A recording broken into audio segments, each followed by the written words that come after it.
আসসালামু আলাইকুম। আজকের সর্বশেষ সংবাদ জানাবো আমি নুসরাত। প্রথমেই জানিয়ে দেব সংবাদ শিরোনাম। জামায়াতের শ্রদ্ধা নিবেদন নিয়ে ছাত্রদল সভাপতি, এটি যেন লোক দেখানো না হয়। যে কারণে ইউনূস সরকারের শেষ সময়ের বাণিজ্য চুক্তি নিয়ে এখনো বিতর্ক। কার্যালয়ের পুরনো কর্মচারীদের ডেকে কুশল বিনিময় করলেন প্রধানমন্ত্রী। ঈদের আগেই ইমাম মুয়াজ্জিনদের সম্মানী দেবে সরকার। সর্বশেষ জানাবো, হেফাজত আমিরকে উপদেষ্টা করার প্রস্তাব দিয়েছিল জামাত। শিরোনাম শুনলেন, এবারে বিস্তারিত। জামায়াতের শ্রদ্ধা নিবেদন নিয়ে ছাত্রদল সভাপতি, এটি যেন লোক দেখানো না হয়। ভাষা শহীদদের প্রতি জামাতের শ্রদ্ধা নিবেদনকে সাধুবাদ জানিয়ে ছাত্রদলের কেন্দ্রীয় সভাপতি রাকিবুল ইসলাম রাকিব বলেছেন, এটি যেন লোক দেখানো না হয়। এ ধরনের পজিটিভ রাজনীতি তারা বজায় রাখবেন বলে প্রত্যাশা করি। শনিবার ২১শে ফেব্রুয়ারি প্রথম প্রহরে ছাত্রদলের পক্ষ থেকে শ্রদ্ধা নিবেদন শেষে সাংবাদিকদের এক প্রশ্নের জবাবে তিনি একথা বলেন।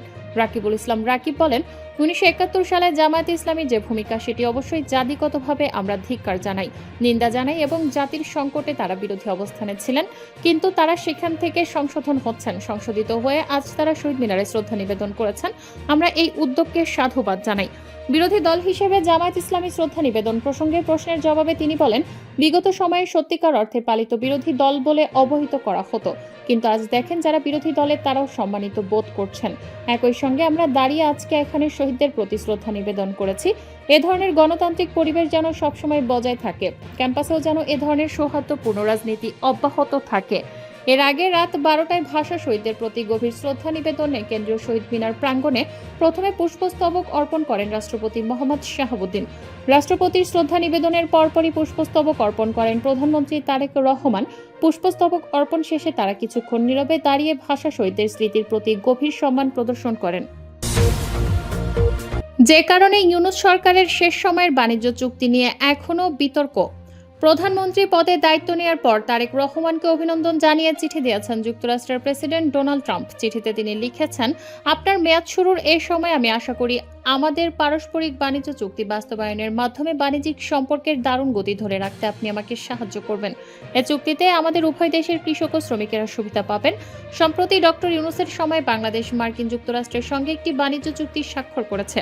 এগ্রিমেন্ট অন রেসিপ্রোকাল ট্রেড নামে এ চুক্তি বাংলাদেশের জাতীয় নির্বাচনের আগে এবং অন্তর্বর্তীকালীন সরকারের শেষ সময়ে স্বাক্ষর হওয়ায় পর এটা নিয়ে নানা সমালোচনা দেখা যাচ্ছে। খবর বিবিসি বাংলার। এখন প্রশ্ন উঠছে, নির্বাচনের কয়েকদিন আগে চুক্তির স্বাক্ষর কেন করতে হলো? জানা যায়, যুক্তরাষ্ট্রের সঙ্গে বাণিজ্য চুক্তি নিয়ে আলোচনা চলছিল ৯ মাস ধরে, কিন্তু গোপনীয়তার শর্তের কারণে তখন এর বিস্তারিত প্রকাশ করেনি কোনো পক্ষ। এখন চুক্তি প্রকাশের পর বাংলাদেশের অর্থনীতিবিদদের অনেকেই বলছেন এ চুক্তির পুনর্মূল্যায়ন হওয়া দরকার। চুক্তির খুঁটিনাটি বিষয়ের দিকে নজর দিয়ে এটাও বলা হচ্ছে যে চুক্তিতে বাংলাদেশের স্বার্থ রক্ষিত হয়নি, বরং প্রাধান্য পেয়েছে আমেরিকার ইচ্ছা। অর্থনীতিবিদদের কেউ কেউ বলছেন, বাংলাদেশের নির্বাচিত সরকারের উচিত চুক্তি পরীক্ষা করে দেখা। ২০২৫ সালের ২ এপ্রিল ডোনাল্ড ট্রাম্পের একটি নির্বাহী আদেশের মাধ্যমে বাংলাদেশ সহ বিশ্বের বিভিন্ন দেশের ওপর বিভিন্ন হারে রেসিপ্রোকাল ট্যারিফ বা পাল্টা শুল্ক আরোপ করে যুক্তরাষ্ট্র, যেটা বিশ্ব অর্থনীতিতে এক ধরনের অস্থিরতা সৃষ্টি করেছিল। বাংলাদেশের ওপর পাল্টা শুল্ক আরোপ করা হয় ৩৫%। সে সময় বাংলাদেশ সরকার যুক্তরাষ্ট্রের সঙ্গে যোগাযোগ করে শুল্ক প্রত্যাহার বা কমানোর অনুরোধ করে।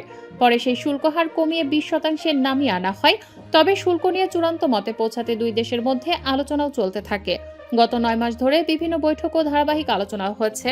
শেষ পর্যন্ত দীর্ঘ আলোচনা শেষে উভয় পক্ষ এগ্রিমেন্ট অন রেসিপ্রোকাল ট্রেড নামে এ বাণিজ্য চুক্তিতে স্বাক্ষর করে। নতুন চুক্তির পর বাংলাদেশের ওপর মার্কিন পাল্টা শুল্ক এখন ১৯%। কার্যালয়ের পুরনো কর্মচারীদের ডেকে কুশল বিনিময় করলেন প্রধানমন্ত্রী। ত্রয়োদশ জাতীয় সংসদ নির্বাচনে নিরঙ্কুশ জয় পাওয়ার পর সরকার গঠন করেছে তারেক রহমান নেতৃত্বাধীন বিএনপি। প্রধানমন্ত্রী হিসেবে শপথ নেওয়ার পর আজ শনিবার ২১শে ফেব্রুয়ারি সকালে প্রথমবারের মতো রাজধানীর তেজগাঁওয়ের কার্যালয়ে অফিস করছেন তিনি।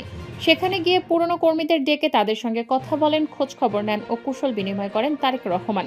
প্রধানমন্ত্রীর অতিরিক্ত প্রেস সচিব আতিকুর রহমান রুমন বলেন, ১৯ বছর আগে যখন খালেদা জিয়া প্রধানমন্ত্রী ছিলেন, সেই সময়কার কর্মচারীদের কয়েকজনকে দেখে প্রধানমন্ত্রীর নাম ধরে ডাকেন এবং তাদের সঙ্গে কথা বলেন, তাদের পরিবারের খোঁজ খবর নেন। এটা একটা স্মরণীয় ঘটনা। এ কার্যালয়ের প্রথম অফিস করছেন জানিয়ে তিনি বলেন, আজকে প্রধানমন্ত্রী অফিসে এসে প্রথমে বাগানে বৃক্ষরোপণ করেন। এরপর তিনি কার্যালয়ে প্রবেশ করার সময় কর্মকর্তা কর্মচারীরা একপাশে সারিবদ্ধভাবে দাঁড়িয়ে প্রধানমন্ত্রীকে সালাম দিয়ে শুভেচ্ছা জানান। অতিরিক্ত প্রেস সচিব বলেন, এই সময় প্রধানমন্ত্রী দূর থেকে কর্মচারীর সারিতে দাঁড়িয়ে থাকা একজনকে দেখে তাকে নাম ধরে ডাকেন। ওই কর্মচারী তাৎক্ষণিক নিরাপত্তা ব্যবস্থা অতিক্রম করে দৌড়ে আসেন প্রধানমন্ত্রীর কাছে, করমর্দন করেন এবং প্রধানমন্ত্রী তার পরিবারের খোঁজ খবর নেন। এই সময়ে আরও কয়েকজন কর্মচারীকে নাম ধরে ডেকে তাদের সঙ্গে কথা বলেন প্রধানমন্ত্রী। 2001 সালের সংসদ নির্বাচনে নিরঙ্কুশ সংখ্যাগরিষ্ঠতা নিয়ে বিএনপি চেয়ারপারসন খালেদা জিয়া প্রধানমন্ত্রী হয়ে এ কার্যালয়ে অফিস করেন। অতিরিক্ত প্রেস সচিব বলেন, খালেদা জিয়ার সময়ে কাজ করেছেন এমন কিছু কর্মচারী যারা 19 বছর আগে নবীন ছিলেন, এখন তাদের চুলে পাক ধরেছে, কিন্তু প্রধানমন্ত্রী তাদের চিনতে ভুল করেননি, নিজেই নাম ধরে তাদের ডেকে কথা বলেছেন। ঈদের আগেই ইমাম মুয়াজ্জিনদের সম্মানী দেবে সরকার। নির্বাচনের প্রতিশ্রুতি বাস্তবায়নের অংশ হিসেবে ইমাম মুয়াজ্জিনদের সম্মানী দেবে প্রধানমন্ত্রী তারেক রহমানের নেতৃত্বাধীন বিএনপি সরকার। তবে এই সম্মানী কত টাকা তা এখনো নির্ধারণ করেনি সরকার। ঈদের আগেই কয়েকটি এলাকায় কার্যক্রম শুরু করবে বলে সরকারের তরফ থেকে জানানো হয়েছে। শনিবার দুপুরে তেজগাঁও প্রধানমন্ত্রীর কার্যালয়ের গেটে তার উপদেষ্টা মাহদি আমিন এসব কথা জানান। এ সময় স্থানীয় সরকার ও সমবায় প্রতিমন্ত্রী শাহে আলমকে পাশে রেখে মাহদি জানান, নির্বাচনের আগে বিএনপির অন্যতম প্রতিশ্রুতি ছিল মসজিদের ইমাম মুয়াজ্জিন খতিব সহ বিভিন্ন ধর্মগুরুদের সম্মানী দেওয়া হবে। ক্ষমতায় এসে সেই ধারাবাহিকতায় বিএনপি সরকার ঈদুল ফিতরের আগেই প্রাথমিকভাবে এ কার্যক্রম শুরু করবে। পর্যায়ক্রমে সারা দেশে তা চালু হবে। কত টাকা সম্মানী দেওয়া হবে জানতে চাইলে তিনি বলেন, আন্তঃমন্ত্রণালয়ের বৈঠকে তা চূড়ান্ত করা হবে। এর আগে তারেক রহমানের প্রেস সচিব সালেহ শিবলি বলেন, আজ ছিল তারেক রহমানের তৃতীয় কর্মদিবস। নির্বাচনের প্রতিশ্রুতি বাস্তবায়নে বেশ কিছু দিক নির্দেশনা দিয়েছেন প্রধানমন্ত্রী। তিনি বলেন, আজ তেজগাঁও কার্যালয়ে প্রথমবারের মতো অফিস করেছেন তারেক রহমান। অফিসে প্রবেশের আগে ব্রিফ করেছেন, অনেক পুরাতন কর্মজীবীদের সঙ্গে কথা বলেছেন। সংশ্লিষ্ট মন্ত্রীরা পলিসি কার্যক্রম নিয়েও আজ আলোচনা করেছেন। এ সময় উপস্থিত ছিলেন প্রধানমন্ত্রীর অতিরিক্ত প্রেস সচিব আতিকুর রহমান রোমন সহ প্রধানমন্ত্রী কার্যালয়ের বেশ কয়েকজন কর্মকর্তা। হেফাজত আমিরকে উপদেষ্টা করার প্রস্তাব দিয়েছিল জামায়াত। বাংলাদেশ জামায়াতে ইসলামীর আমির ডাক্তার শফিকুর রহমান সম্প্রতি ঠিকানায় খালেদ মহিউদ্দিনকে দেয়া এক সাক্ষাৎকারে বলেছেন, অন্তর্বর্তী সরকারের উপদেষ্টা পরিষদে হেফাজতে ইসলামের আমির আল্লামা মহিবুল্লাহ বাবুনগরীকে রাখার জন্য প্রস্তাব করেছিল জামায়াতে ইসলামী। তবে তার বয়সে এবং শারীরিক পরিস্থিতি বিবেচনায় সেটি শেষ পর্যন্ত হয়নি বলে জানিয়েছেন তিনি। সাক্ষাৎকারে জামায়াত আমির বলেন, আপনি শুনে আশ্চর্য হবেন, যখন উপদেষ্টা পরিষদ গঠন হয় ছাত্ররা আমাদেরকে জিজ্ঞাসা করছে যে আপনারা কোনো তালিকা দেবেন। আমরা বলেছি, তোমাদের ওপরে আমাদের আস্থা আছে, তোমরা যা ভালো মনে করো তাই করো। আমরা তালিকা দেইনি, কিন্তু একটা ব্যতিক্রম আছে। একটা সময় গিয়ে তারা বলল যে যেহেতু আপনারা এদেশের সবচাইতে বড় ধর্মীয় রাজনৈতিক ইসলামিক সংগঠন, আমরা একজন আলেম নিতে চাই, সে ব্যাপারে আপনারা একজন মানুষের নাম দেন। তিনি বলেন, আমাদের এপেক্স বডিতে আলোচনা করে বাবুনগরী সাহেব, যিনি আগেও আমাদের বিরুদ্ধে বক্তব্য দিয়েছেন, আমরা তার নামটা দিয়েছি। হেফাজতে ইসলাম একটা ব্রোডার আমব্রেলা এবং তিনি এদেশের একজন প্রবীণতম, তার 90-এর বেশি বয়স। ওনার প্রতি সেই সম্মান রেখে আমরা নাম বলেছিলাম। তারা সাথে সাথে চেক করে বলছে যে ওনার যে বয়স এবং ফিজিক্যাল কন্ডিশন, তিনি এই প্রেশার নিতে পারবেন না।